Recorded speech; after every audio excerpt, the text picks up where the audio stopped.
Assalamualaikum warahmatullahi wabarakatuh. Perkenalkan, nama saya Muhammad Rizky, nomor Indo Mahasiswa 2005-1229. Saya mahasiswa Universitas Maliku Saleh, jurusan Hukum. Baiklah, dalam video kali ini saya akan mempresentasikan jawaban-jawaban ujian tengah semester mata kuliah Hukum Kekayaan Intelektual. Baiklah, soal yang pertama yaitu jelaskan prinsip haki dalam TRIPS WTO disertai contoh yang sesuai. Jawabannya yaitu 1. Prinsip keadilan. Prinsip keadilan yakni di dalam menciptakan sebuah karya atau orang yang bekerja membuahkan suatu hasil dari kemampuan intelektual dalam ilmu pengetahuan, seni, dan sastra yang akan mendapat perlindungan dalam pemiliknya. Yang kedua ada prinsip ekonomi. Apa itu prinsip ekonomi? Yaitu hak intelektual berasal dari kegiatan kreatif, suatu kemauan daya pikir manusia yang diekspresikan dalam berbagai bentuk yang akan memberikan keuntungan kepada pemilik yang bersangkutan.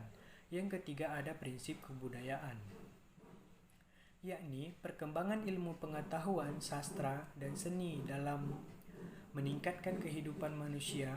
Prinsip ini mengatur kepentingan manusia sebagai warga negara sehingga hak yang diakui oleh hukum dan telah diberikan kepada individu merupakan satu kesatuan sehingga bentuk perlindungan akan berbeda. Yang keempat, ada prinsip sosial, yaitu mengatur kepentingan manusia sebagai warga negara, yang artinya hak yang diakui oleh hukum dan telah diberikan kepada individu merupakan satu kesatuan sehingga perlindungan diberikan berdasarkan keseimbangan kepentingan individu dan masyarakat. Jadi, dalam prinsip-prinsip haki dalam TRIPS merupakan perjanjian, yaitu perjanjian internasional sebagai bentuk komitmen dari kerjasama internasional atau negara-negara di dunia dalam rangka melindungi kepentingan mereka berbisnis dari perusahaan masing-masing di negara tersebut yang melakukan ekspansi di negara-negara lain agar terhindar dari pembajakan merek di negara-negara tujuan berdasarkan kaidah hukum hak kekayaan intelektual. Contohnya, seperti menyangkut masalah perdagangan dan kekayaan intelektual telah mencakup perlindungan terhadap merek lain, baik merek lokal maupun merek asing. Merek asing yang telah didaftarkan dapat dilindungi berdasarkan undang-undang. Selain itu, pengkategorian merek tersebut juga mencakup merek terkenal yang lebih dahulu didaftarkan perlindungan, dan pemberlakuan prinsip tersebut merupakan sebagai komitmen Indonesia bersama dengan Organisasi Perdagangan WTO maupun persetujuan TRIPS yang telah ditandatangani pemerintah. Soal yang kedua, jelaskan fungsi dan sifat hak cipta.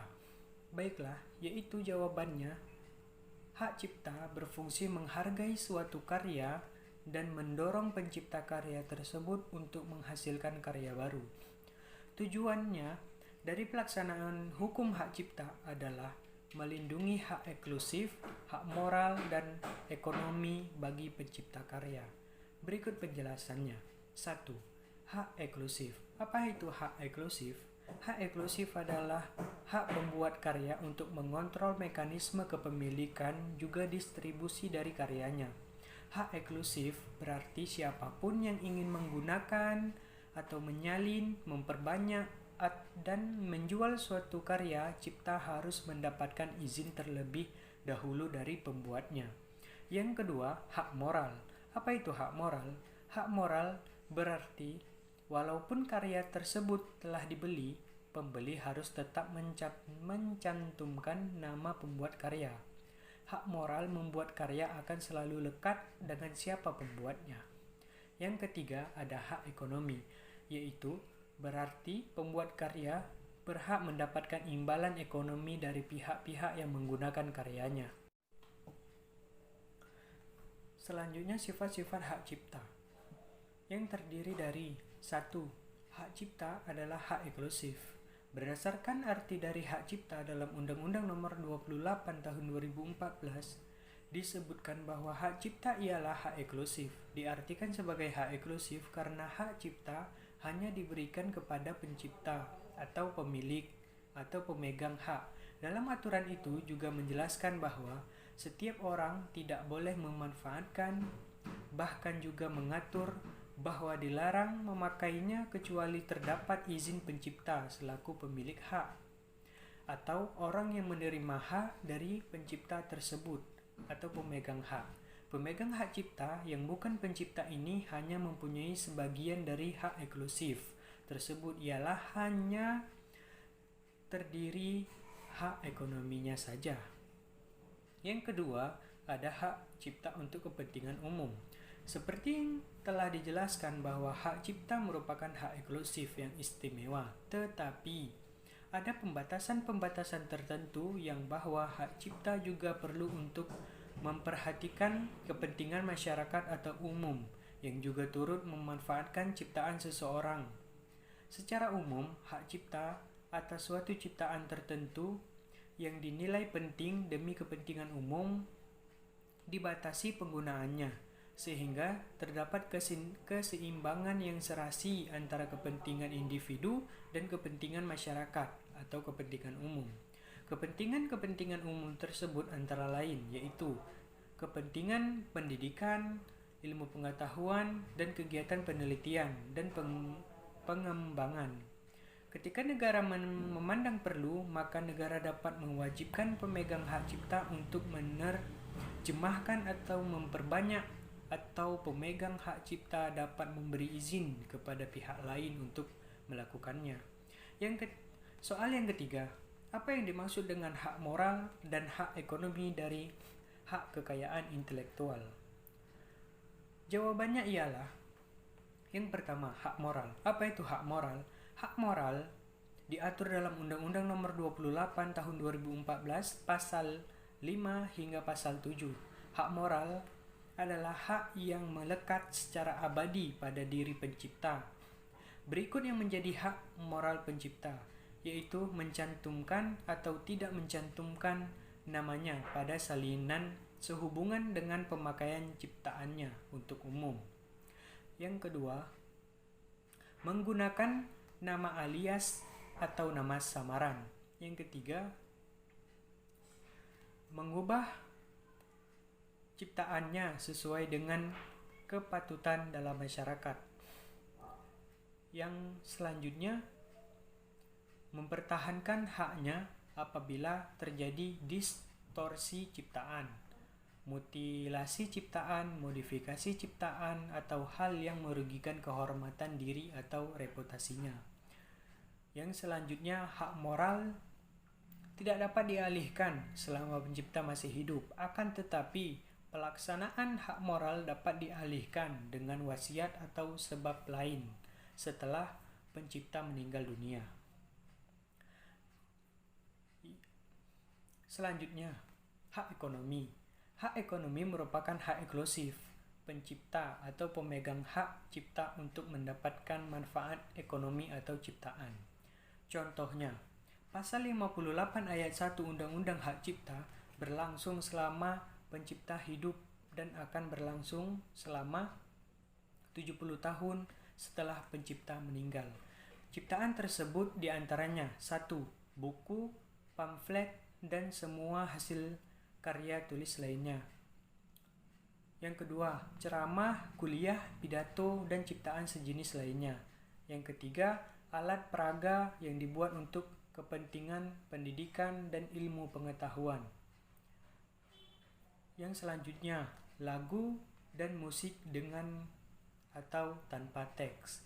Selanjutnya, drama musikal, tari, koreografi, pewayangan, dan pantomim.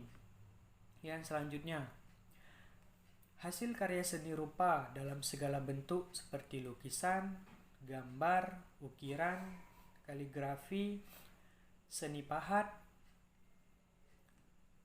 patung atau kolase. selanjutnya karya arsitektur, selanjutnya peta, dan selanjutnya karya seni batik atau seni motif lain. Soal yang keempat, apa yang dimaksud dengan Protokol Madrid dalam pendaftaran hak cipta? Jawabannya, Protokol Madrid adalah sistem yang menguntungkan untuk pemilik merek yang memiliki visi internasional. Sistem ini menyediakan prosedur pendaftaran secara efisien dan transparan, memberikan insentif bagi pemilik merek luar negeri untuk berinvestasi di Indonesia. Soal yang selanjutnya yaitu jelaskan prosedur pendaftaran hak cipta di Indonesia.